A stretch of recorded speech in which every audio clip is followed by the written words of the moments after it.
इस फिल्म से पहले कई बैनुल अक़वामी डॉक्यूमेंट्रीज भी भारतीय पंजाब पुलिस के उस वक्त के सरबराह केपी सिंह गिल पर ही सवालात उठाती रहे,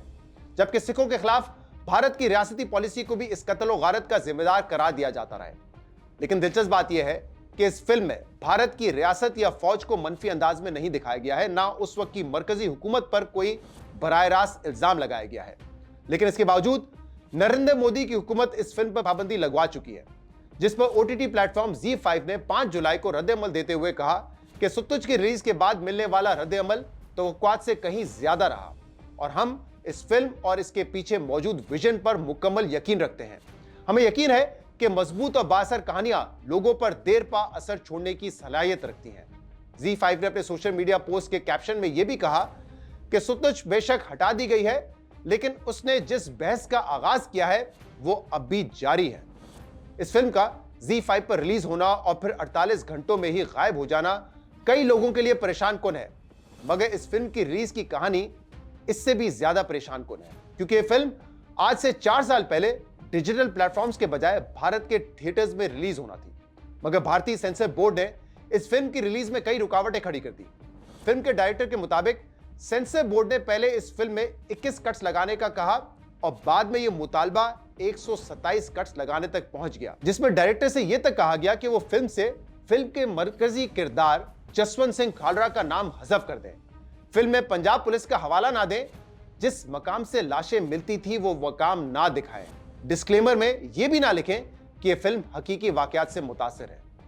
जिस पर फिल्म मेकर ने अदालतों से रुजू किया और उसी दौरान 2023 में टोरंटो इंटरनेशनल फिल्म फेस्टिवल में फिल्म के प्रीमियर की कोशिश की गई, मगर मीडिया जराये के मुताबिक सियासी ताकतों ने इसका प्रीमियर रुकवा दिया। मीडिया रिपोर्ट्स के मुताबिक पहले इस फिल्म का असल नाम खल्लूगारा था, जिसे बाद में तब्दील करके पंजाब 95 किया गया और अब यह फिल्म सतलुज के नाम से रिलीज की गई है, मगर अब इस पर भी पाबंदी लगा दी गई है। अदाकार दिलजीत सिंह दोसांझ का कहना है कि बेशक इस फिल्म पर पाबंदी लगा दी गई है, लेकिन पाबंदी से पहले ही यह फिल्म घर घर पहुंच चुकी है। अमेरिका में रिहाइश पजीर दिलजीत सिंह दोसांझ ने फिल्म पर पाबंदी लगने के बाद अपने इंस्टाग्राम लाइव में पर कहा कि फिल्म सतलुज ने वही तल्ख अंजाम देखा है जो दिहाइयों पहले इस फिल्म के मरकजी किरदार ने देखा था, मगर फिल्म पर पाबंदी कोई मसला नहीं है, क्योंकि यह फिल्म अब सब ने डाउनलोड कर दी है। यानी एक कत्ल 1995 में हुआ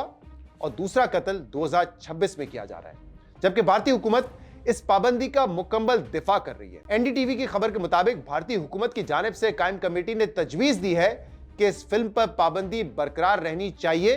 क्योंकि यह फिल्म भारत की खुद मुख्तारी और सलामती के लिए खतरा है। कमेटी के मुताबिक यह फिल्म अस्करियत पसंदों के इकदामात को नर्म अंदाज में पेश करती है, जबकि सिक्योरिटी फोर्सेस की मुबैना ज़ियादतों को नुमाया करके दिखाया गया है। बहरहाल इस फिल्म के ZEE5 से हटने के बावजूद इस फिल्म की पायरेटेड कॉपीज पूरे इंटरनेट पर मौजूद हैं। भारतीय पंजाब के गली मोहल्लों में इस फिल्म की पब्लिक स्क्रीनिंग हो रही है। भारतीय हुकूमत पर सवाल उठ रहे हैं कि फिल्म पर पाबंदी लगाकर उन्होंने फिल्म को दबाया है या इस फिल्म को मजीद ऊंचाइयों तक पहुंचा दिया है। यह फिल्म देखने के बाद भारत के अवाम और बिलखसूस पंजाब के अवाम का जज्बाती रद्द-ए-अमल देखा जा रहा है। एक खातून ने कहा कि मैंने तो ये फिल्म सिर्फ आधे घंटे ही देखी थी और मेरे रोंगटे खड़े हो गए। एक खातून ने कहा है कि इस फिल्म में जो दिखाया गया है वो सब सच है। आने वाली नस्ल को पता होना चाहिए कि माजी में उनके बाप दादा के साथ क्या होता रहा है। अहम बात यह कि भारत में इस किस्म की फिल्में पहले भी बनती रही हैं, जिसमें भारतीय रियासत की पॉलिसियों पर सवाल उठाना मायूब नहीं समझा जाता था, जिसकी बड़ी मिसाल 2014 में शाहिद कपूर की रिलीज होने वाली मशहूर फिल्म हैदर है, जिसमें भारतीय रियासत की मकबूजा कश्मीर में पॉलिसियों पर सवालात उठाए गए हैं। इससे पहले 2012 में अभी देओल की फिल्म चक्रव्यूह है, जिसमें नक्सल बागियों से हमदर्दी का पहलू दिखाया गया है। इसी तरह 1996 में गुलजार की डायरेक्शन में बनने वाली फिल्म माचिस है, जिसमें यह दिखाया गया है कि कैसे आम नौजवान रियासती जबर और सियासी नाइंसाफियों की वजह से अस्करियत पसंदी का रास्ता चुनने पर मजबूर हो जाते हैं। मगर ये सारी मिसालें नरेंद्र मोदी के दौरे हुकूमत से पहले की हैं, क्योंकि अब हकीकत पर मबनी फिल्मों के बजाय दी कश्मीर फाइल्स और द केरला स्टोरी जैसी हकायक के मुनाफी फिल्में बनने का जमाना है। अब भारत में सिर्फ धुरंधर जैसी प्रोपेगेंडा फिल्में बनाने की इजाजत है, जिसमें नरेंद्र मोदी और अजीत डोवाल को सुपर हीरो बनाकर पेश किया जाता है, और जो कोई भारत को उसका असल चेहरा दिखाने की कोशिश करे उस पर जमीन तंग कर दी जाती है, जैसा कि इस वक्त अदाकार दिलजीत सिंह दोसांझ और हिदायतकार हनी तिरहान के साथ किया जा रहा है।